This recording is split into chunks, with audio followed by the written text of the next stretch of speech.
Hola, larga vida y prosperidad. Bienvenidos al tercer vídeo de gravitación. En este tercer vídeo vamos a introducir un concepto muy importante que es el concepto de campo.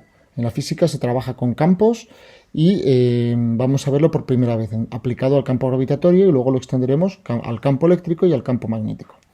Así que prepara bolígrafo, papel y empezamos.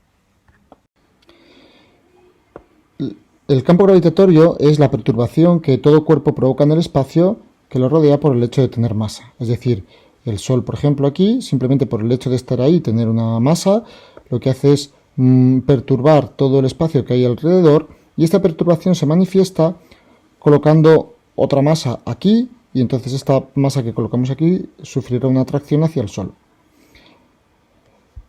Lo mismo le ocurre a la Tierra y en general a todos los cuerpos. Para trabajar con el campo gravitatorio vamos a tener dos enfoques. En este primer vídeo veremos el enfoque dinámico. El enfoque dinámico es referente a las fuerzas, de manera que vamos a estar trabajando con la fuerza que sufre una partícula colocada en un determinado punto del campo gravitatorio. Y asociado a este concepto de fuerza tenemos el concepto de intensidad del campo gravitatorio o simplemente campo gravitatorio, que sería algo así como la fuerza que sufriría la unidad de masa colocada en ese punto. Esa fuerza es distinta si la colocamos aquí, aquí abajo, por aquí o por lo que sea. Es decir, el valor de esta intensidad del campo gravitatorio varía en cada punto. En un vídeo posterior hablaremos del enfoque energético, que tiene que ver con energías. La energía potencial de una partícula o lo que llamaremos potencial en un punto, que es la energía potencial que tiene la unidad de masa. En el caso del campo gravitatorio, la intensidad del campo gravitatorio lo vamos a simbolizar por la letra G minúscula.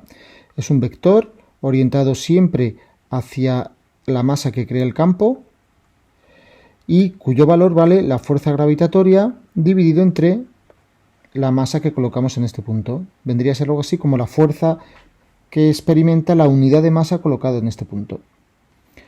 Su expresión es, a partir de la ley de gravitación universal, es menos g por la masa que crea el campo dividido por r cuadrado y por un vector radial, un vector unitario radial. El signo menos es porque está dirigida hacia adentro. Asociado a el campo siempre se dibujan lo que se llaman líneas de campo. Las líneas de campo son siempre tangentes al vector intensidad de campo gravitatorio, es decir, siguen su dirección en ese punto. Son radiales, siguen la dirección del radio. En principio nacen en el infinito y van a parar al cuerpo que crea el campo.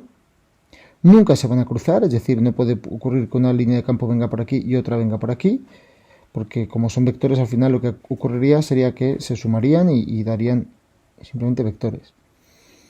Y por último, el número de líneas que se suele dibujar es proporcional a la intensidad del campo gravitatorio, es decir, un campo gravitatorio pequeño se dibujan pocas líneas y un campo gravitatorio grande se dibujan muchas líneas.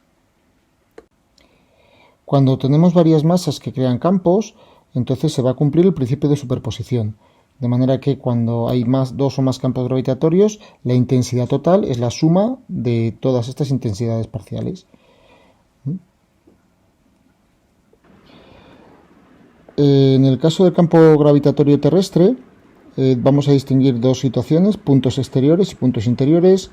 En el caso de puntos exteriores, un punto situado a una altura h, es decir, a una distancia del centro de la Tierra, de radio de la Tierra más h, la expresión del campo gravitatorio ahí es análoga al de una masa puntual, g por masa de la Tierra dividido entre r cuadrado.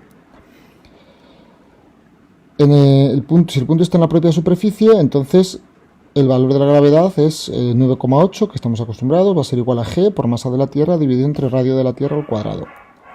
Esto a veces se utiliza para sustituir aquí arriba, de manera que la gravedad en un punto cualquiera va a ser la gravedad en la superficie por esta expresión de aquí, que cuando la necesitemos la deduciremos como hemos hecho aquí. ¿Vale? Realmente lo único que hay que hacer es despejar GMT de esta expresión de aquí, sustituirlo aquí arriba y entonces tendríamos la expresión. Para puntos interiores la situación es un poco más compleja porque, bueno, pues en primer lugar, solamente va a crear campo la esfera interior, es decir, un punto situado aquí, ¿vale? La superficie sería esta de aquí arriba, pero entonces un punto situado en el interior a una profundidad h, solamente crea campo la esfera interior.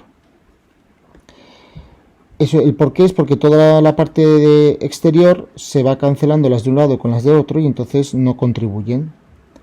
Por lo tanto, la expresión de la gravedad en ese punto sería G por la masa interior dividido entre R cuadrado, donde R es el radio de la Tierra menos la profundidad. El problema es calcular la masa interior. Y entonces, si suponemos que la densidad de la Tierra es constante, entonces podemos emplear la densidad es masa partido por volumen, y despejando de esta expresión tenemos que la masa interior es la masa de la Tierra dividido entre el cociente de los radios al cubo. Sustituyendo esto en la expresión de aquí arriba, finalmente tenemos que la gravedad en un punto interior es la gravedad en la superficie por esta expresión de acá. Esto lo que quiere decir es que desde el centro hasta la superficie la gravedad en valor absoluto va aumentando, es negativa, pero va aumentando, negativa porque es hacia adentro, hacia el centro, va aumentando hasta tener un valor máximo en la superficie terrestre y luego a partir de ahí va en valor absoluto disminuyendo, tendiendo a cero, como 1 partido por R cuadrado. Terminamos aquí el vídeo tercero en gravitación, recordando que el campo gravitatorio es la perturbación creada por una masa, simplemente por el hecho de estar ahí, y que equivale a la fuerza que experimentaría la masa unidad colocada en ese punto. De manera que ese campo gravitatorio en cada punto tomaría un valor distinto.